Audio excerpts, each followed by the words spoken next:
বাংলাদেশের নতুন কমিটি যে হয়েছে ক্রিকেট টিমে, এই যে আপনারা স্ক্রিনও দেরা ছবি দেখরা, বর্তমানে এরা হইল মানে বিসিবির কমিটির তা বাংলাদেশ ক্রিকেটে একটা নাটক সৃষ্টি করে ফেলাই দিচ্ছেন।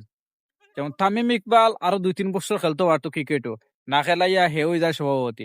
মানে এত উড়া, এত তারা, মানে কিতার লাগে যে এত উড়া তারা হলো আমি বুঝতাম পারলাম না। যে এত বেশি উড়াউড়ি করলে যেটা হয় ওটা হইব তামিমর। আর বিশেষ করে তামিম তো হইলো ইন্ডিয়ার দালাল, এটা সবেও জানুন।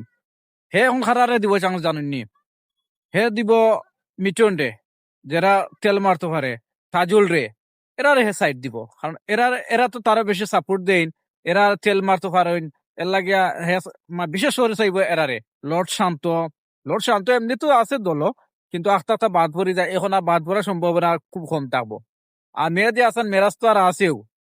মানে তামিমর ফেভারিট যতজন প্লেয়ার থাকবো সবটি কিন্তু এই একাদশে খেলাইবে, এটা একবার নিশ্চিত লেখিয়া রাখি দাও।